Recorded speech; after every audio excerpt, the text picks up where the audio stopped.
Since my son has been in juvenile hall, he has been on what they call program, where my son is locked in the room for, I believe it's 23 hours a day. And he's also been on what they call risk. Risk is a level up from program, and he's also been on maximum security, which is the last level where they completely lock him down and he doesn't have any communication.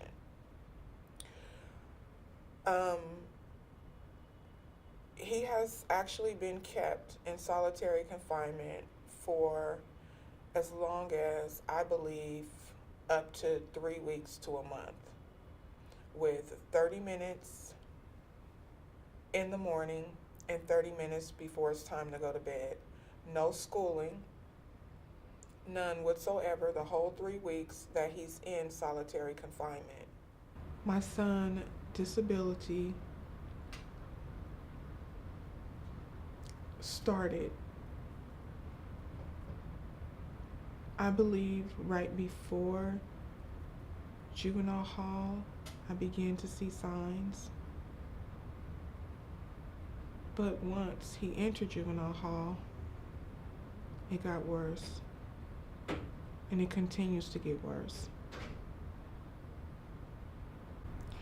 When my son was hospitalized, I did not know that juvenile hall had transferred him to the hospital until a nurse from Martinez Regional contacted me and said that my son was there.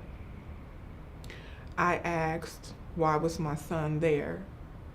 And she told me that at that time he was not talking at all. He wasn't saying anything, that he was really out of it. He was just out of it, and that juvenile hall had told her how he had spread feces on the wall, how he had been talking to himself and having outbursts. The whole situation with my son, mental breakdown, I believe, came from juvenile hall. My son has never been withdrawn, not able to speak, not able to think. He couldn't remember dates, times, places. All he could remember was going to court. That was strange within itself. It was hard for me to let him go that day. I told my son, since the system was not educating him, that he needed to also be his own advocate, meaning when they let him out 30 minutes each time, if he was able to go to the library, get a dictionary, find a book with the most pages and read, and any words that he could not pronounce or did not know the meaning, he looked them up in a dictionary. I also asked my son to get a Bible and read Proverbs for wisdom to help him cope and make it through the times when he didn't think he would be able to make it. I don't understand how my son will catch up on 100 credits, he's almost 18, and graduate. I truly believe my son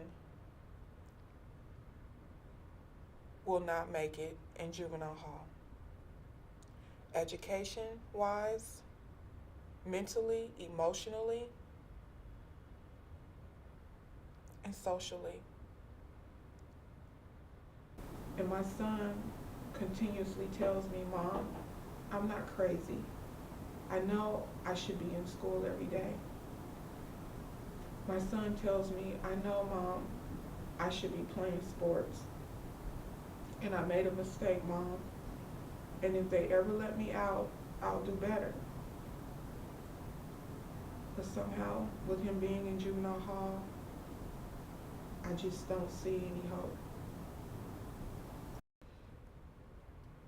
But he does have hopes and dreams. And it makes me sad every time I talk to him or see him and I look at him and see how juvenile hall has taken a kid who's made a mistake and completely tried to take all of his hopes and dreams. These are kids that need help. A lot of them are crying out for help, and no one is helping them. And I don't understand. I just don't understand.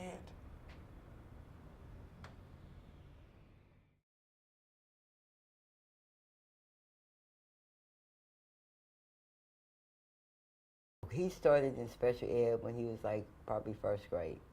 I had him tested through the school district because I felt that he needed because he wasn't making progress in the classroom. And so they did tests and found out that he had a vision problem, he had a learning disability, um, and he was really below grade level. So he was receiving speech and one-on-one counseling. So he went into special ed by first grade. Yes, he was diagnosed with ODD, which is oppositional defiant disorder. He was diagnosed with that about 8 years ago through SSI, the Social Security Administration, because he receives SSI for that. When he goes into, anytime he goes into solitary confinement, it's based on his ODD. With ODD, you have problems with kids being disrespectful, don't want to follow orders, are easily frustrated, very irritable, argumentative, and that's him. He feels like he's not making any progress, that he gives up. He's just like, I'm not doing the program, I don't want to do it, it's not doing me any good, because he's not really doing anything, he's just locked up. He's in his room for 23 hours a day if he's on program. If he's on risk, he's in his room for 23 hours and 45 minutes. When you're on program or risk, there's no interaction with any of the other kids. You can't eat your food with nobody else. You have to eat your food in your room. You have to be escorted to the bathroom. You can't even come down for a family visit without a double escort. I have to call and make an appointment if he's on risk or program. When he's on risk or program, he doesn't get any school education because he can't, from my understanding, I guess the school is right there on the mod, I guess it's like a little room that they have, but he doesn't get to go to that room because he can't interact with any of the other kids. So he just sits there every day doing nothing. And he did that for almost the last 3 years. Before we came back to Contra Costa County, he went to juvenile hall. We were in Fresno. He had a resource specialist. He had a speech therapist. He had a tutor that came to the house.